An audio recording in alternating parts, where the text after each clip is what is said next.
I don't know if people these days are just trying to go viral or what they're trying to do, but I do feel like, at some point the values are kind of missing, especially online, with different social medias. And I'm like, I don't know if it's for the attention or what, but I still feel like you have to have your morals. Yeah. You have to have your values, and especially being an entrepreneur, people want to see that you do have those values. Yes. Because if you have personal values, then that means you're going to have value for me as a client, that's right. So it's like, people want to see that.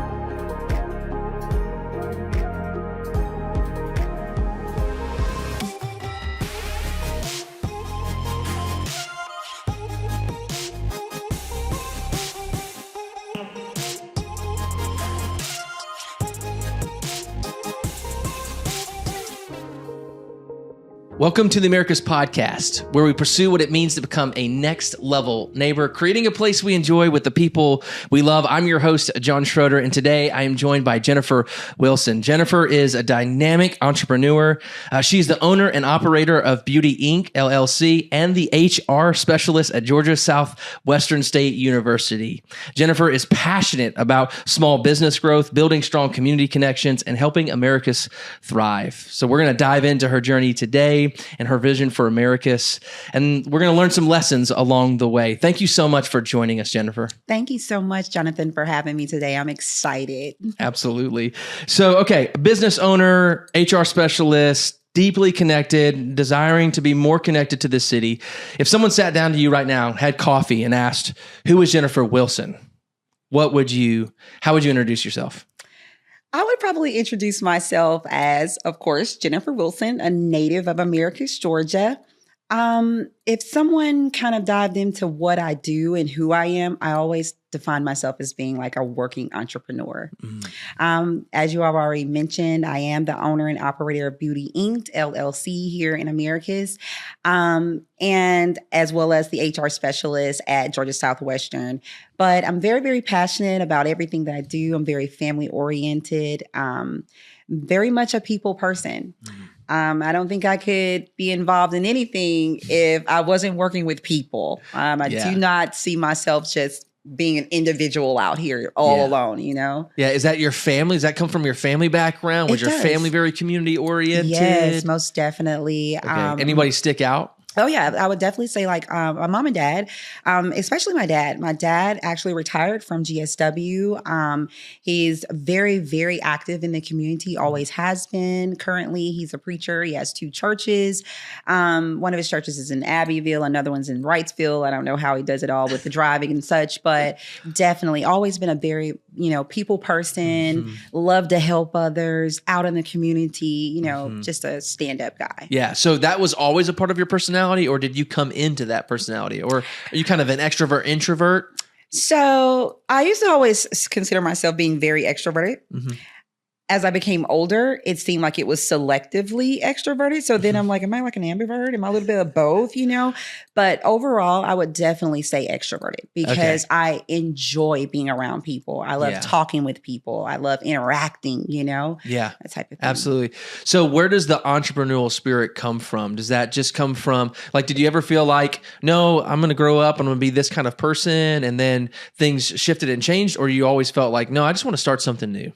Well, actually, I think entrepreneurship is kind of in my bloodline. And I only say that just because my grandfather was one of the first Black barbers here in Americus, Georgia. And my brother kind of took on to that. He's actually overseeing it now. He's the owner there. So it's kind of always been this entrepreneurship in our family.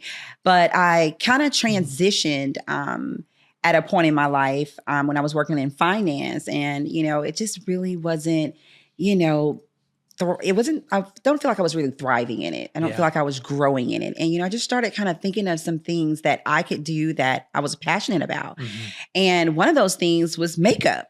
I was always passionate about makeup, and that's how I kind of got into permanent makeup with Beauty Inc. and so forth.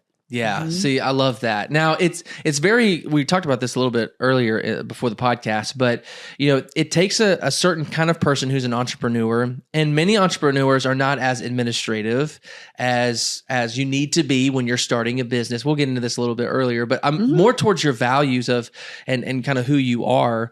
So if you're working in finance, you're looking at numbers all the time, you're working with structures. And so you're a very kind of unique kind of person. Do you realize that, or do you recognize that in yourself? I think I recognize it a little bit, but I think I'm always a lot harder on myself as well as others. I think we're just harder on ourselves, but yeah, definitely. Yeah. Would you say that part of this journey also is just learning how to get around support systems? And do you look for help, or does help just kind of find you sometimes? I look for help a lot of times. I feel like I can't grow unless I'm putting in the work, so a lot of times those things aren't just going to come and find me, it's kind of like how I found you, so it's like, you have to reach out, you have to be willing to take that extra mile, because everything isn't going to fall right into your lap. Yeah, absolutely. Absolutely. Well, you mentioned that you were born in Americus. You've got a long line of generations here.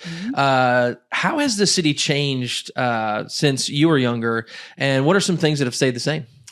I would say some of the things that have stayed the same is the family feel to Americus. Most of the times when people come here, it's really easy to click with someone in Americus. You'll find someone that can kind of show you around, show you what's out there to do, how to get jobs, all that type of thing. And I think that has never changed. This is like a family town, not just for myself. Yeah. I feel like anyone that comes here, Americus becomes like home to them. Yeah. Some things that I have seen changed. I would say a lot with the downtown area, I will say. Downtown has never looked as amazing as it looks today. With the businesses that are coming to town. I mean, God, I look at Scoops and I'm like, you guys don't even look like you're from around here at all. You just brought a different feel to the area, and it's so attractive, and just, I would say, I guess maybe that's pretty much it. Just kind of. Now you talked about how your grandfather started the barbershop. Was it downtown or was it somewhere else? So this is on North Lee Street. Okay. So it's on North Lee Street, where it has always been. Okay. It has never moved. I think, if I'm not mistaken, it may be a historical landmark at this time. Wow. That's awesome. I was talking with even like K1 and some others that have grown up in Americus, and sometimes that feel was downtown really wasn't a place for everybody for a long period of time, and now it feels like it's becoming more of a community base. Has that changed over time too? I would say that as well. There are certain areas of the downtown area where you kind of didn't want to go sometimes, it was kind of rough, and you kind of steered away from those areas. And they have since turned those places around, and now it's so welcoming, and for everyone. But yeah, I would definitely agree that there was a time when it wasn't as attractive to everyone. Yeah. Yeah. I love that. I mean, that's what we want to see and this is a part of your story too, because, when people come to you and they say, "Oh, Jennifer, you live in America," you're like, yes, I do, but it's called Americus, right? Because people don't know what you're saying. Yes. And then they say, well, how do you describe Americus? What is Americus to you? And so is that how you describe it, as very family oriented? Oh, yeah, all the time. It gives you, even though it's in a smaller, it's like a smaller city, there's still a lot to do. And I don't think a lot of people kind of know about the things that are out there to do. So people outsource to other cities, and I'm like, no, stay here in Americus, come to our hot beer, our mobile glass blowing, festival, the beer festival, all the things that we have here. And I'm like, if you just kind of get involved, you don't have to go to these other cities and do it. And I'm not saying that you can't go outside of Americus, but for sure. Pour back into your community. Yeah. And not just a plug for GSW, but also for South Georgia Tech. Like, go to the sports games. Yes. I went to a South Georgia Tech basketball game. It was awesome. Yes, it was. they are. They were on fire. It was such a great game. But there's always sports available. If you're a sports person, you want to get out, take your family somewhere. Yes. Just go to any of these sports events. They're always happening. Yes, They're really great. So just taking advantage of that. Just trying to say, hey, I'm going to invest into my community. So that's really another way to plug. Yes, it is. And I would agree too. I've lived in different places, and many times, you'll come to a small town like this and they're asking you questions because they truly want to try to make that connection with you. So if they're asking about church or if they're asking about where do you live, they're not trying to be as nosy. They're actually trying to figure out, how do I know you? Right. Because I want to know you and I want to make it easier for us to understand. So when I hear the word family, that's what I think about. Would you agree with that? I would definitely agree with that. Definitely agree. This town, it has so much to offer.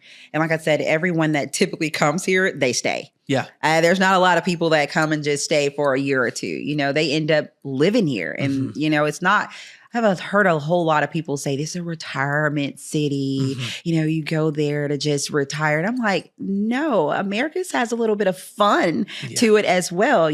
That's attracting, Yeah, absolutely. And that was one of the things I was going to ask you. You mentioned that you love interacting with people and you find finding humor in almost everything, just really just enjoying the moment. How has that helped you in your business life? Oh, it has helped tremendously.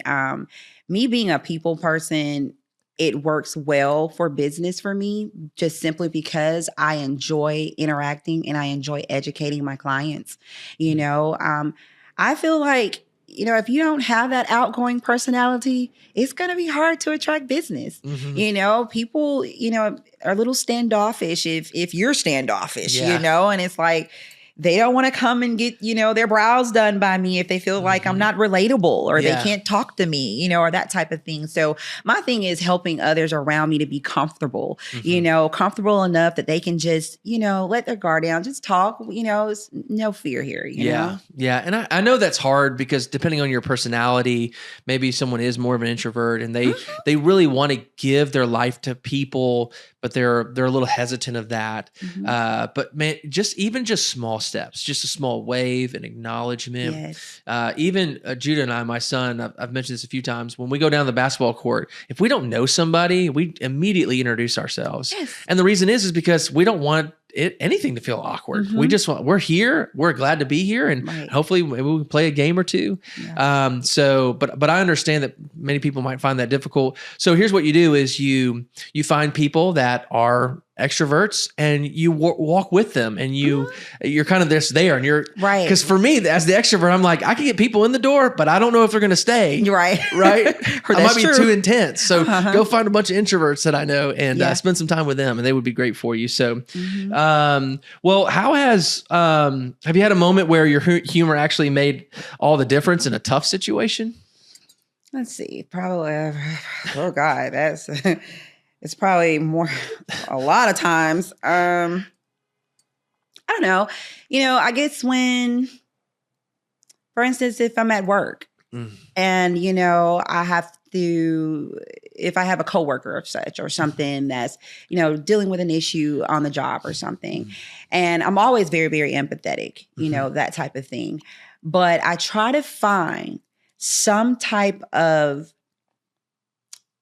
happiness kind of in between there. I guess something that's kind of can gear them away, but still show them that, it's not as bad as they think it is. Or, just to kind of help ease their, worries or whatever. So most definitely we find something to talk about and we might laugh a little bit. Then we'll get back on subject, kind of go back and forth so that it doesn't feel so, I guess you don't feel that the person with me doesn't feel like I'm aggressive. Yeah, or, that's right. Or anything to that nature. Yeah, that's good. A couple of my friends have always said, John, don't take yourself too seriously. Just like enjoy the moment, not that you shouldn't be serious, but sometimes I'm just in the moment, and I need to remind myself of that. So is there a lesson or a value that you've learned growing up that still shapes how you live or lead today? Treat people the way that I want to be treated. Where'd you learn that from? Always learn that at home. My parents always had very strong values, and I'm so thankful for that because I've definitely carried that into my adulthood. Whereas a younger child, you're like, oh, your parents are always telling you this. No, but it stood so much truth, and it meant so much to me in my adult years. You know, everyone should be greeted with a good morning. You know, you see someone, you're walking past them, you hear all these stories about living in the like north or cities, like these bigger cities where they're like, people walk right by you and they don't even say anything. They don't say hello. They don't greet you. It's just like you're not there. And I'm like, well, that would be very difficult for someone like me because I feel like everyone is owed a good morning, hello, how are you? That type of thing, just treating people the way you want to be treated. You know, just because you're having a bad day doesn't mean that you have to give the energy to make someone else have a bad day. Because I do think that those type of things are very contagious. Yeah, absolutely. And I know like when I think about like there's obviously cultural shifts with social media and things, the things that I've experienced, I knew a time before internet, now I know a time after internet, but there are huge cultural shifts that are taking place. And I think sometimes we're losing some of these just basic values of that. Would you agree with that? Even like in the family dynamic? I would totally agree. I really don't know what it is. I don't know if people these days are just trying to go viral or what they're trying to do. But I do feel like, at some point the values are kind of missing, especially online. With different social medias. And I'm like, I don't know if it's for the attention or what, but I still feel like you have to have your morals. Yeah. You have to have your values, and especially being an entrepreneur, people want to see that you do have those values. Yes. Because if you have personal values, then that means you're going to have value for me as a client, right. So it's like, people want to see that. Yeah. I was going to ask you, even just as, as you're looking through HR stuff, I mean, probably one of the things that will always be on the list from here on, I would assume is if you're looking for a job, someone's going to look at your Facebook and your social media and go, who are you and what are you doing on your off time? Because that somehow it may not reflect directly, but indirectly it's going to impact the company or whatever. Yes. So what would you say to someone like that? We look at your Facebook. Okay, we do. We look you up, and that's not a determining factor to say, whether you're going to get the job or not. But that does, like you say, gives us a sense of who you are, indirectly, and a lot of times I always say, people do a lot of things indirectly on social media, but I do feel like even if it's for fun or if it's for laughs, it still is a little bit of who you are. Yeah. And so we can kind of read through those things when we see you on Facebook or your Instagram or things like that. So I tell everybody, like the students, I have like student workers, and I'm always like, you guys be careful with that. And they'll tell me, oh, we don't have Facebook. And I'm like, well, good. Don't. Well, just watch your Instagram and your TikTok and all of those other social medias. Yes. Because it gives you a representation of who you want people to see you as, whether you're that person or not. And so that's what's going to be represented too in the company at times. So, okay. So HR specialist, owner, how do you get into both of these fields and what led you to take the leap into this business of ownership? Tell me a little bit more of that. So the way I kind of landed in HR is because I came from an insurance background. So I did business to business insurance sales. So I basically went to a business and set them up with all of their insurance products, their whole benefits package. The thing with that is I was on the road a lot. And that got old kind of quick. Yeah. Got old quick. And I was like, I've got to get off the road, and I started looking for jobs, and I looked at GSW and I was like, this looks like a wonderful place I could work. As I've said, my dad retired from there. So I was very familiar with the university, knew plenty of people out there. And I saw the job. I applied, got it. And I was like, it was nothing but God that made that work the way it did. Because I was so like, I was taking a pivot because I was maybe out of work for about a month and a half from insurance to go into GSW, but it was the best thing that could have ever happened. That's great. Like, it allowed me to still use the skills that I had in insurance to be able to, work with the employees there with their benefits package, because that's predominantly what I'm over in HR there. Oh, that's awesome. So it's great. I do all the benefit fairs. So did you see this as an opportunity to continue your family's legacy at GSW, or were there a little bit of attention of like, oh, well, people see that this is I want to be my own though too? A little bit of both. Okay. Because to follow in my father's footsteps is amazing to me, because he's a great man and he's done great things. But yeah, I do want to kind of be seen as myself. I walk around on campus and they're like, oh, you're Carl's daughter. And I'm like, yeah, but I'm Jennifer too, like, oh God, but I get it. And I'm proud of that as well. Sure. But definitely to continue that legacy feels good to me, you know? Yeah. Okay. So then the Beauty Inc. Tell me a little bit about why you jumped into that. So you were still working and you're just like, I want to do this too. Tell me a little bit about that. If I could back up a little bit go ahead, on please. How, because Beauty Inc. kind of came about as an idea around 2018 when I was still working for Wells Fargo as a banker. Okay. And that was the place where I felt like I wasn't getting a whole lot of growth. It was like, I need to make this pivot transition. If I can just find something else that can, that I can be passionate about, I can feel fulfilled in it. I can feel like I'm growing and I'm helping people directly. I was like, I need to find something. And just one day, crazy as it is, we talk about social media, but good Lord, I was on there and I passed by something on Instagram that looked like they were implanting brow hairs into this woman's brows. And I was like, whoa, that looks so cool. And it looks so natural. But then, I did my research and it wasn't that. It wasn't implanting hair, it was basically like a semi-tattoo type of procedure. And I was like, whoa, that's so cool. And I was like, oh, it lasts like 2 years. I was like, gotta learn that. Because once again, I've always loved makeup. I've had a background in makeup as well. I've always done like my friends' makeup, did people's makeups for like prom and things of that nature. So it just came kind of natural to kind of pivot into semi-permanent makeup.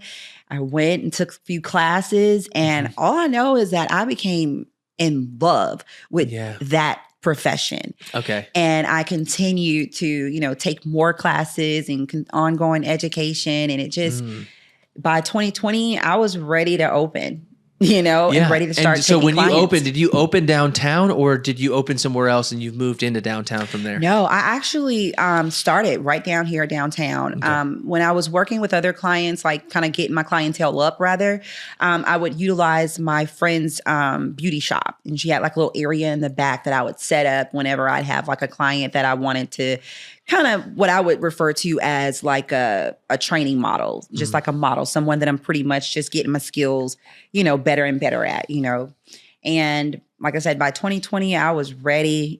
I had taken all the classes. I felt like my clientele was building. I felt comfortable in the skill. Yeah. And I was ready. So was there something very specific that says, okay, today is the day, like I have to do this? What was that like? Let's see. I will say it was pretty much when I was getting ready to leave the bank. That's what it was. I had never, and this would definitely be where I would say stepping out on faith, because I really didn't have anything else lined up. I just knew that I wanted to put this focus into Beauty Inc. And as I said, I felt like I wasn't just growing there. And I was like, in order for me to really do this, I feel like I got to leave this full-time job, and as contradicting as it is now that I'm doing that now, it works now, because Beauty Inc. is established, but back then, it was pretty much like, I've got to leave the bank and I want to do something that I truly love. Yeah. And I think that's just kind of where it took off. Yeah, absolutely. So now the concepts, the training is happening. You're purchasing a building. You're getting it going. So what's the biggest challenge right now, or or in the past as a business owner? And what advice would you give someone that wants to start their own business right now? Let's see. The hardest challenge for me, I would say, was renovation. Getting making sure all my state documents were in place. Because it's so easy nowadays to just go say, hey, I'm going to go apply and get an LLC. And that just ain't it. There's so much more that comes along with it.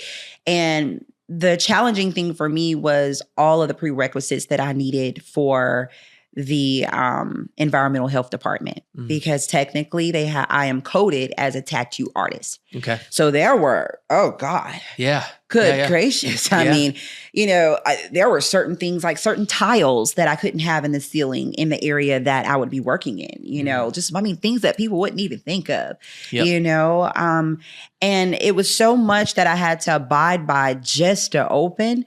All of that was very, very challenging because I think I was renting the building for 9 months before I ever started taking clients, like before business ever really opened. So considering that financial burden too, like every month you're waiting for this thing to start and you're not making any money. But I'm having to pay rent every month. You're renovating it. You're still trying to make sure that everything's up to code. Yes. And I think too, that's one of the things we talked about a little bit is just that administrative skill. Like I always encourage people, if you're going to start a business, you need a banker. You're going to need a CPA. You're going to need a lawyer. Yes. Right. And you can find some good friends that will give you some tips. And then you need to be active in downtown and go, hey, what are the requirements? Yes. You need to have the business plan. What are you doing? And so, it's not just like I have this great idea, and it could be an amazing idea. Right. But you got to find those people that will help shape this thing into something that is really great. So yeah. A mentor. Did you have definitely, one? I had a mentor at the time, and I still kind of reach out to her, but it was the person, I went to the Academy of Advanced Cosmetics in Alpharetta. And basically she's been like stuck to my hip, or I was stuck to her hip rather, from the moment I started even with the idea about Beauty Inc. And she definitely was an asset for me, like getting everything started, because she was the one who kind of was holding me accountable. Yep. We would have like a Zoom call like every week, and she'll be like, okay, where are we with this? Have you gone ahead and got your business checking account? Have you done this? Have you done, and it was just, it helped. It helped a lot because it helped things to flow a little bit better. Because if I didn't have her, I can only imagine things would have been all over the place, and I probably would have been doing things out of sequential order. Yeah. And it probably wouldn't have been right. Yeah, absolutely. And a lot of times, again, an entrepreneur is about vision casting. They can see a future, but sometimes one of the difficulties about that is not also living in reality. And so when we're talking about real money, you got to understand, hey, I might set up a business and not get anything for 5 years. Am I willing to do that? Right. And if I'm not willing to do that, I probably don't need to start this business because that's what it's going to take. Right. It's going to take a lot of blood, sweat, and tears, a lot of those things. So having real expectations, I think, is very helpful. Yes. Like you've got to push because nobody else can see it. Right. But at the same time, if someone tells you, hey, it's going to take $150,000, you better be willing to take that. You better be, because no one else is going to do it. Exactly. They don't believe yet. That's true. That's so true. You got to find people that believe, and then you've got to be willing to do it yourself in some way. So yeah. So very true. Yeah, absolutely. So again, entrepreneurs often learn lessons the hard way. A lot of times we learn after the fact, right? So what's one mistake that you've made in business that's actually turned out to be a valuable lesson? Let's see here, because I've made several. Probably one of my biggest mistakes is, let's see here. Gosh, I would say maybe, I can't believe I'm getting tongue-tied here. Let's see. One of my biggest mistakes maybe would be maybe jumping the gun on certain things. And what I mean by that is, like we said, I have these ideas and I can see them. And I think about it as being like services that I'm offering in Beauty Inc. So I'll see something, but I haven't actually done like the legwork to see how needed it is, and, kind of basing the thought that everyone's going to jump onto this new trend and then it flops and they don't. Yeah. So then it's kind of like, yeah, I've gained this extra skill, but it's not needed here. There's not a real high demand for it, So then it's like, now I've kind of wasted the money over here for taking the course, and now it's just kind of useless, things of that nature. I think another mistake would maybe be overspending, because there's so much overhead that a lot of people don't think about, and I can get to overspending a lot of times just in overhead, like in my materials and things. And I'm like, whoa. Now, I didn't have to buy that much this month because I didn't bring in this much the next month. So now it's kind of like I'm kind of, and I would definitely say making sure that you stay on top of your overhead is very important. Yeah. Understanding, not just the business, but the culture and what the culture is needing. And sometimes you just need to inform the culture of what they're missing out on. And so sometimes it's just, hey, how do I help them understand they need this? Not just because it's, not just because it's available, but this is actually really good for you if you want to try this. And so I definitely agree with that. One of the mistakes that I find myself doing a lot is trying to figure out all the players in the game. One of the things I want to do is I want to make sure that we're all working cohesively, but it's sometimes really hard because you don't know who's all in the game, quote unquote. Right. And so you don't want to offend anybody. That's true. But you just make a mistake because you're like, I thought it was just these 5 people when I realized there's more people to this and they feel left out. So it's like, I didn't mean to do that. So trying to figure out, okay, who's all the players in the game? How do I connect them well? Right. Because I want everybody to win. Right. So that's very hard for me sometimes. So consider thinking through who's all the players in the game. You want to make sure everyone's involved because you want it to be a community effort, right? Of course. So, that's good. All right. So HR is all about people. Yes, it is. Right. Okay. What's one thing that you've learned about leadership and hiring that most people probably don't realize? That basically you have to have this sense of being able to, I don't know what the word is, kind of be able to read people too, and it kind of goes back to what you were saying. There are some people that are extroverted and there are some people that are introverted, and knowing how to kind of code switch between the two so that you are able to get them to open up a little bit more if they are more introverted. But working in HR, you are feared a lot. And that is something that we at GSW have tried to just eliminate, because the thing is that we want people to feel comfortable coming to us when they have a problem. Yeah. We don't want to look at us as being like the people that go around firing people. That's not who HR is. Yeah. Okay. We don't do that. That's not, there are times that we have to get into the nitty gritty and, those things happen, unfortunately, but that's not what we're there for. We're actually there to help the employees get the better of their experience, in their job, and we're there to show them their resources. We're there to guide them, through, work, day, life balance with, outside of work.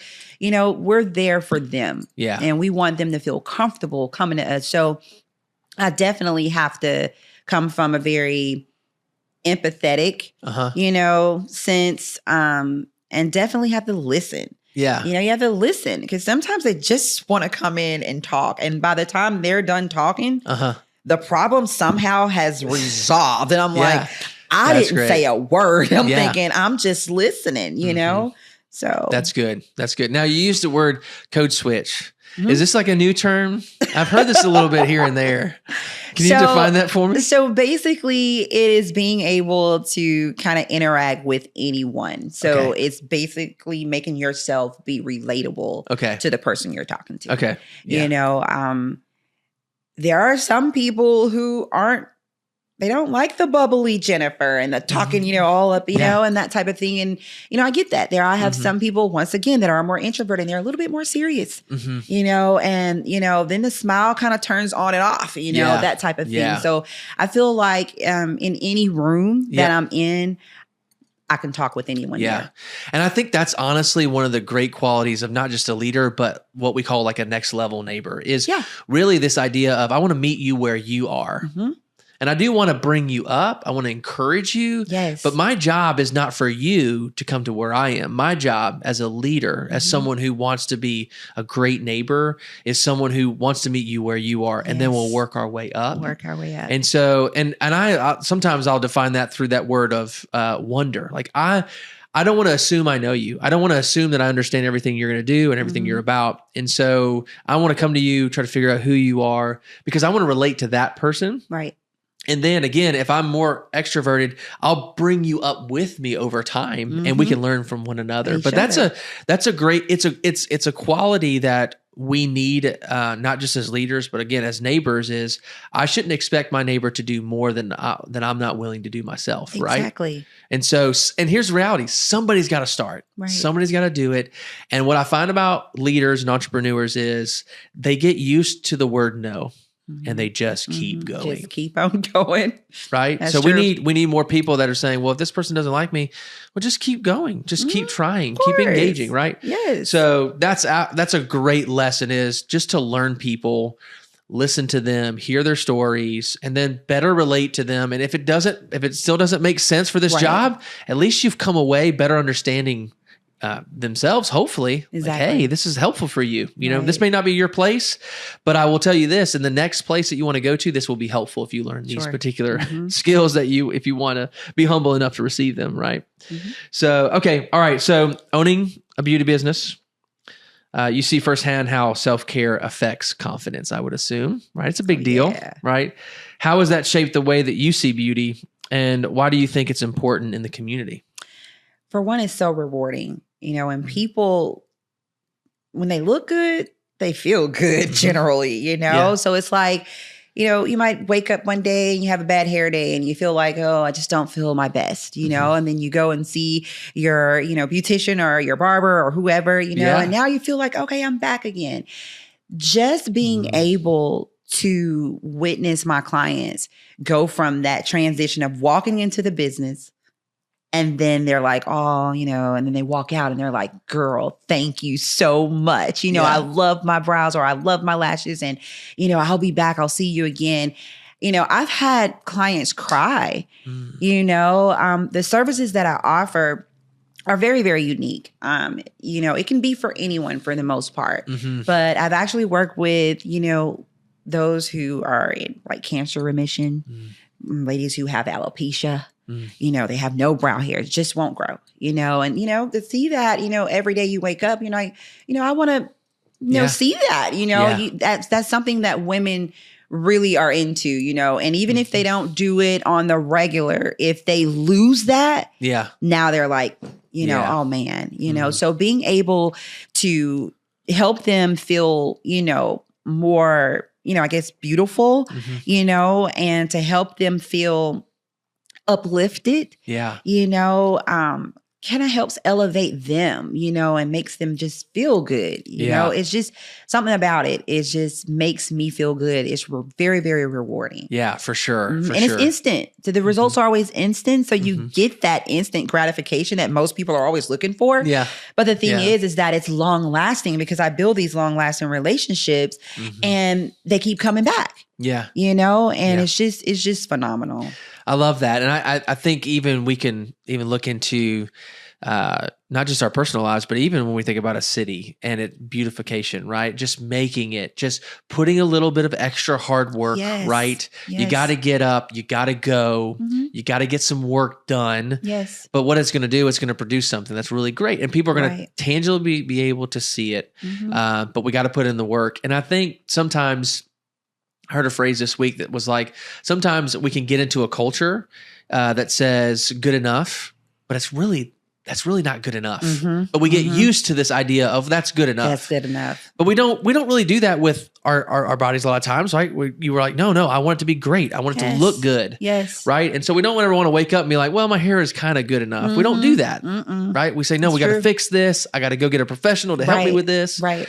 And so I think even with our city, we've got to be like that. We can't just say, hey, it's good enough. There's a little bit of trash over here, but I'll leave it. It's like, no, because someone else is going to walk into that. And what you're saying is I don't have pride in that. I don't have any ownership. You don't care of that. about the city, right? That's what it says. So even part of your business is that even just creating that culture of, hey, don't just take this for yourself. See that this is a whole, like this is our people. This is our culture that we want to create. Right. And so thank you so much for just doing that. And again, just being an entrepreneur, putting yourself, risking your finances, your career, so that other businesses have the strength to like start or take that same risk, because it's a real deal. It is. And it might take a few years for many of us to actually get up on our feet. But what it's hoping is doing is creating something in Americus that's going to be long lasting. Exactly. And that was something else that I always thought about. I was like, Americus didn't have anything like this here, and I'm thinking, I've heard people talk about, wanting microblading or them, wanting permanent brows or something before I ever opened. And I was like, there's a need for that. Yeah. No one's doing that here. People are traveling to Atlanta to get this done. I'm like, no, we can have that right here. Yeah. People, you don't have to go, out of town. Yeah, that's good. That's good. Has anyone ever walked in or at least called and said, hey, I want a particular style, and you're just like, this ain't gonna be good. I feel like that happens with haircuts a lot. Like someone will come in and go, I found this picture. Yes. I want this. And you're like, it ain't going to work. Yeah. So what do you do? Yeah. So typically I'm like, okay. I was like, I like it. I was like, that looks good. I'm like, let's see what we can do to basically help give you this look that's going to fit you though. That's right. We're going to give you this look, but we're going to make it your look. That's right. That type of thing. And then they kind of ease off at that point. They're like, oh, that does make sense. Because I'm like, your face isn't like their face. It's not structured like that face. It's just totally, your brows aren't like their brows to do that, or you know what I mean? So we'll find a way around it, but we'll find something that's unique for you that's like that. Yeah. And a lot of times it's like, oh, they also paid like $6,000 for that. Yeah. So if you want to pay me $6,000, we'll make it work. Right. We'll make it work. We'll find a way. Seriously. So, okay. All right. So let's talk a little bit about where Americus is going, right? So we're looking towards the future of Americus. We're risking a lot just to, again, not just as a normal stakeholder, just being here, but trying to invest our time, energy, and money into the city, into our neighbors' lives. So we know that Americus is full of talent. We've seen that. You've met a lot of really great people. What's an example of local creativity or entrepreneurship that more people should actually know about? Let's see. Well, I feel like everyone is going to probably know about this already, but I don't feel that it is publicized as much as it should, or that people have as much faith in it as they maybe used to. And that's the Chamber of Commerce. And I say it all the time. I'm a member of the chamber. But the thing is that there's a lot of resources there, that can kind of help a lot of business owners that I don't think that they really have the faith in anymore, Some other things, maybe, let's see. I would just say like downtown Main Street. Main Street tells everything that's happening in America's downtown area. If you just stop by at this, what used to be the old like water bill place, because that's what we always referred to it as. But if you just go in there, talk to K1, talk to Jen, someone about the activities that we have going on here.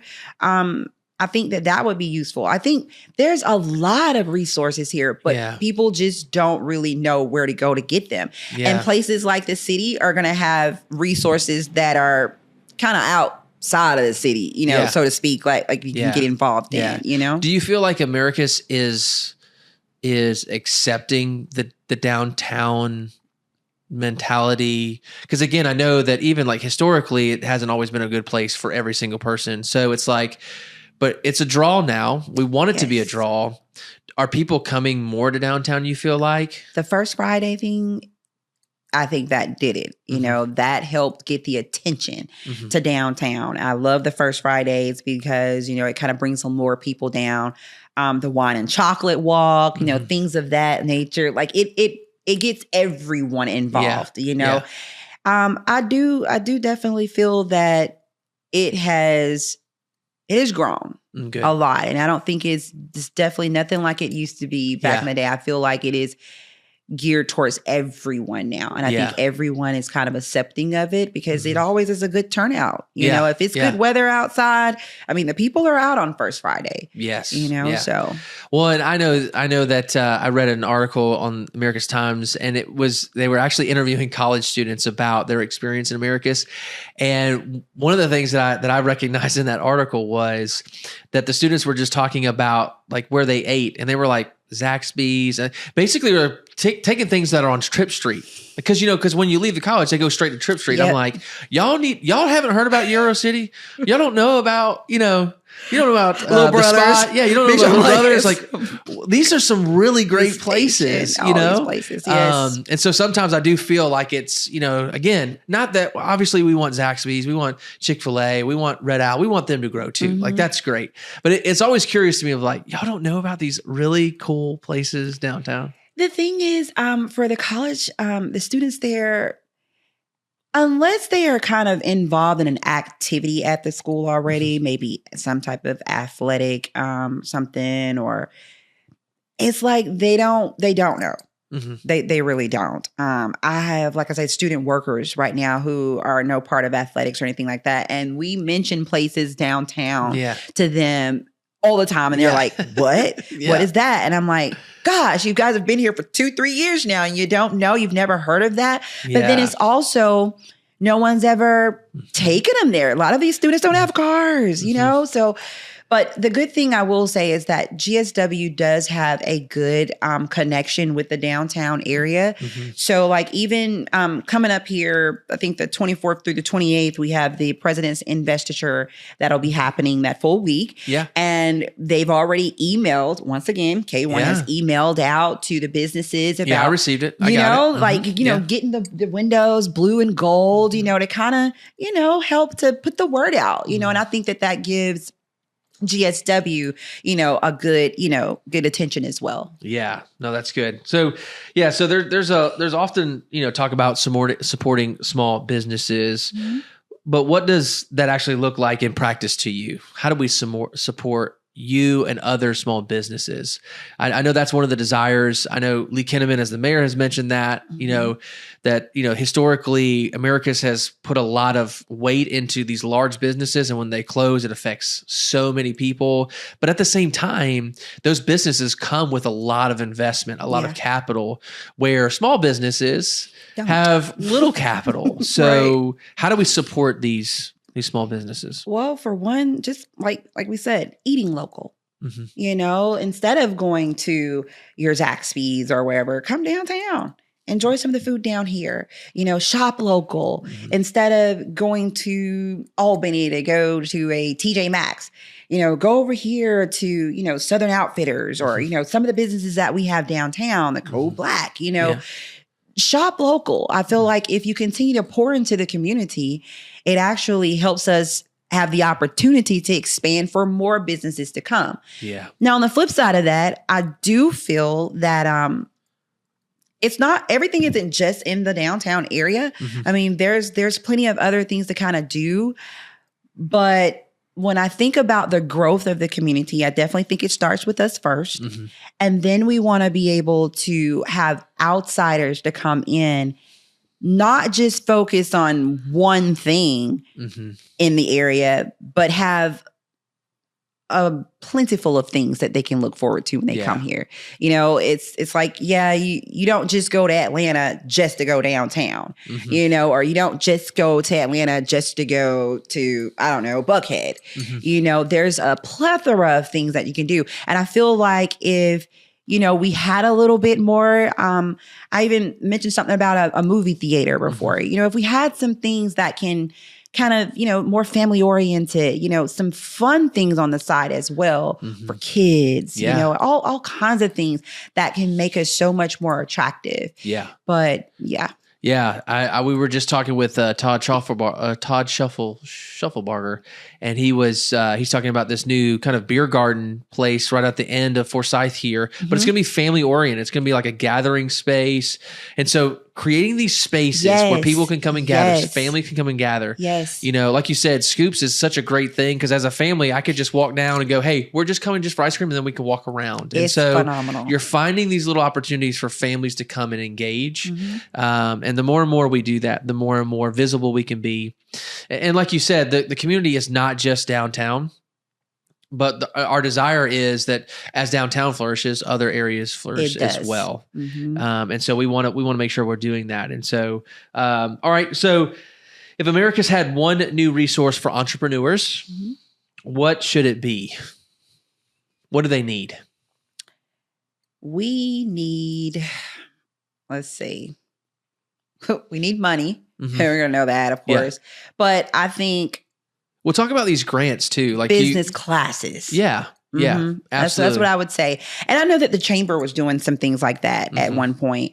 But just taking like the business classes, because sometimes you kind of get to your peak or you get to a point where it's like, okay, now I need to kind of plateau. Like what am I going to do next? What's my next thing? Like you can reach a certain level, which is kind of where I kind of see myself with Beauty Inc. It's like, okay, now I'm here. Now I'm ready to build a team. Yeah. And then how that looks, if we had a class or something that could kind of teach, all the people that you need in your business. What do you need to do those back office things or, that type of thing to continue to grow? Because ultimately it's really hard to grow with just one person. Yeah. So I always say, if you have these classes that can kind of help to build onto your businesses to help you further expand, I think that would be phenomenal. Yeah, absolutely. And to be ongoing supportive, And all of us, as entrepreneurs, business owners, some people have just started, some people have been doing it for 20 years. And the truth is that sometimes we're all in different spaces. Like we're all kind of needing different things. And so, as the city can come alongside of us and go, what do you need right now? I know we've got a lot of stuff that's going on, but what do you need right now to be successful?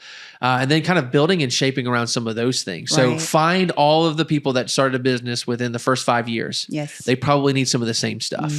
And go, hey, we're going to create classes. If you're in the first 5 years, I want to make sure you have these things. Yes. And as a business owner, you're like, oh, I don't have those things. Can you help me with those things? And if it's things like grants, like we talked about a little bit earlier, like walk through the grant with me. Because I don't know what I'm going to read. And these 50 questions, I don't know how to answer them, but I'm really excited about my business. Right. And if you can help me. So I think it's really great. A great resource is continuing to find things like that. Yes. And if they're not available, that maybe we just kind of ask and say, hey, chamber or hey, downtown, can you help us with crafting these things? Right. Because we want to be successful in our businesses. Right. Because again, after 9 months, the money's looking really low. The money is looking real low. And then it started bringing out, like even when I first opened, I mean, that first year it was like not the best, it definitely, I did not meet my goal. Now my second year I did, but then it got a little rocky again, so it's one of those things, if you have that ongoing support to help you, know how to navigate when things are slow. Yeah. Because that's one thing that, I probably should have mentioned that earlier, is to understand that you're going to have slow points, and I think that is with every business, even your major corporations, they have slow periods, have slow times. But being a small business, it is imperative that you set yourself up for success for those moments of slow times, because it can get tough. It can get really tough. Yeah, for sure. For sure. And so you highlighted Code Black and you've talked a little bit about Americus Main Street as examples of great businesses and good neighbors.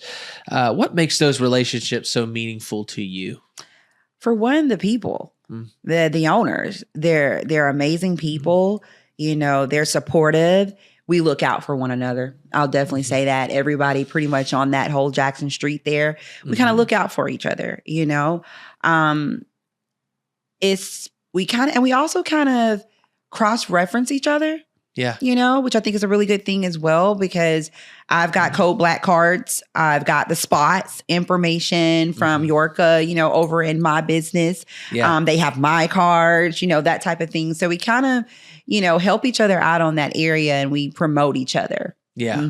What's the best thing on First Fridays for our First Friday event that's like most successful for you? That you're like every year, you're like, I'm so glad this is coming around. First Friday is going to be walk-in traffic. The one thing that I don't accept, technically. But it gives me that time for people to come in and I can talk to them. And I can tell them about the services that I offer. And I hand them out cards. And I'll sometimes give pamphlets. If I have any little freebies, I give those to them as well. And it works great, because people generally book appointments, you know, based on just the conversation that they had by stopping in on a First Friday. Like I said, one good thing about businesses coming to America is like Scoops, for instance. It's so funny. There was a girl on the What's Happening Now on Facebook.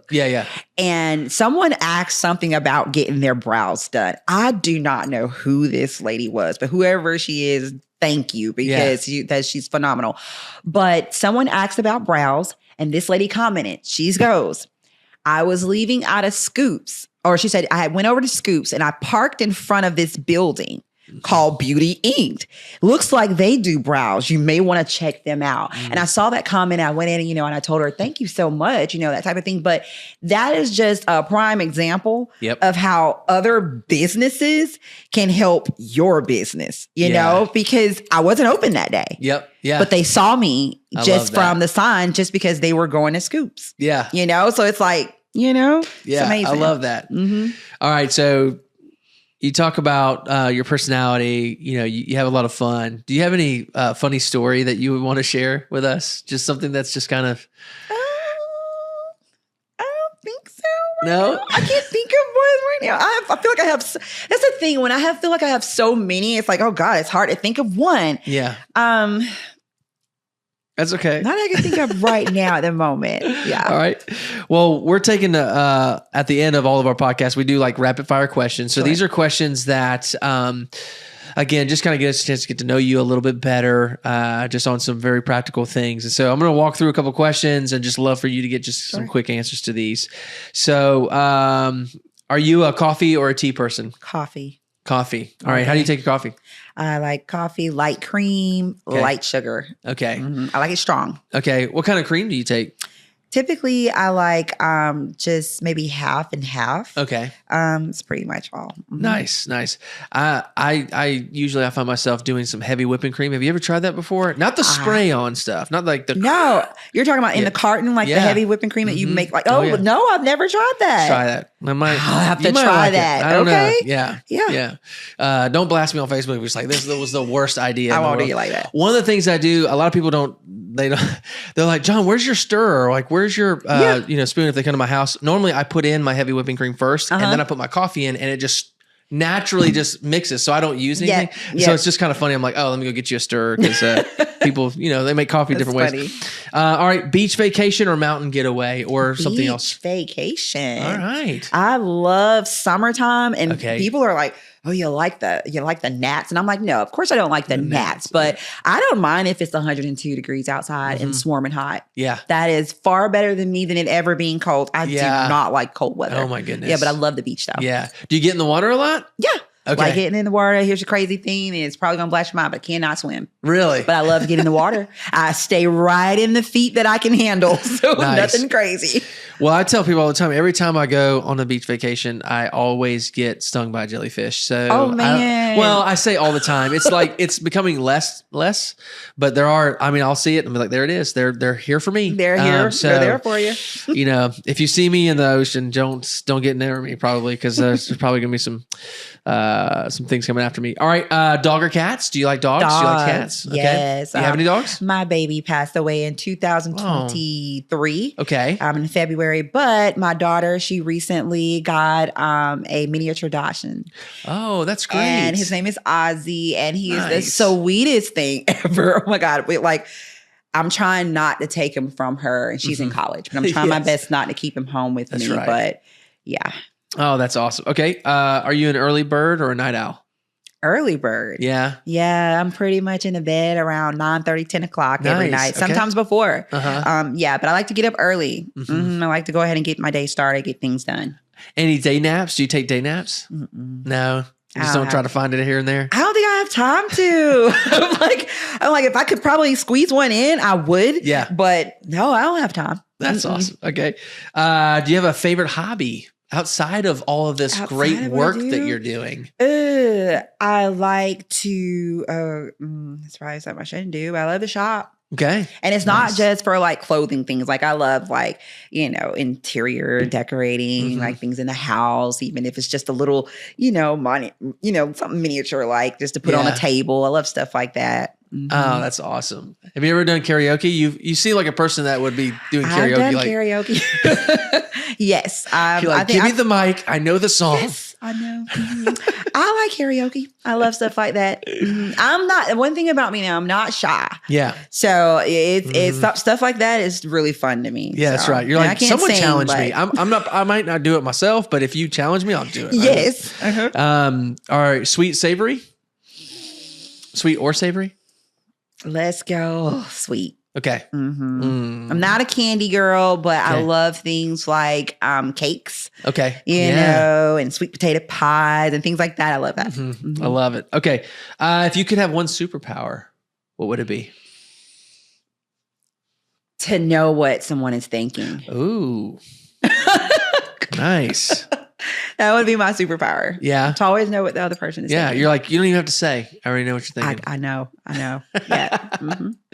Yes. Would you tell anyone that you had that superpower though? That would become hard because I feel like if I'm wanting to be honest with someone, I feel like I would have to. Yeah. I'd have Yeah. to let them know. Like, I would have to. Awesome. Is there like a dream travel destination you like to go at some point? Would you like to? I've always wanted to go to Africa. Okay. I've always wanted to go to Africa. I really Mhm. don't even know what part, but Africa would be like a destination place I like to get to. I love it. I love it. All right. Do you have a favorite song or an artist that you listen to? I don't actually. Okay. Now that's crazy. Probably living in a small town, you're only like 2 minutes from everything. You're like, I can't get into anything. Oh my God. By the time I get there, I'm like, well, that song's not even over. I don't know if music missed my like generation or what. And I listen to music, okay? And I do like to listen to it, but like I'm nothing like my daughter, who has to have it on while she studies, while she's, showering, whatever. It's just music all the time. Yeah. I'm riding around the car and it's turned off. I'm like, I gotta think. Yeah. I'm like, because I'm Yeah. always in a thought process. So that's like a big thing. But I don't really have a Yeah. but if I had to say someone, I'd say Sade. And Okay. she's an older artist, but I love her music. It's very, very soothing and, I love stuff like that. Okay. Mhm. All right. As a person that's worked in HR, entrepreneur, how do you in what way would you one or two ways that you would define the values of Americus? Like what makes Americus like the identity of Americus? What would you say? Small setting. Okay. I would definitely say great cost of living. Okay. Small setting. I think that's major for people that are wanting to move to the area because things are so like costly right now. And I feel like we're in a perfect area. Mhm. We're not far from many places. If you want to hop in your car and get to drive in 45 minutes an hour, you're, somewhere else if you need to go somewhere else, for sure. But I think the location is great. Mhm. Like I said, the people are phenomenal. So Yeah. That's yeah. awesome. That's awesome.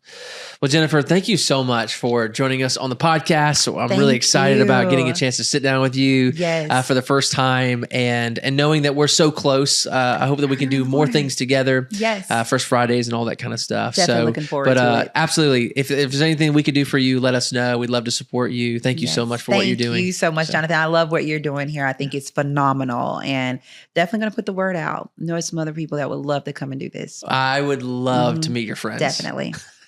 Awesome. Thank you. Thank you. All right.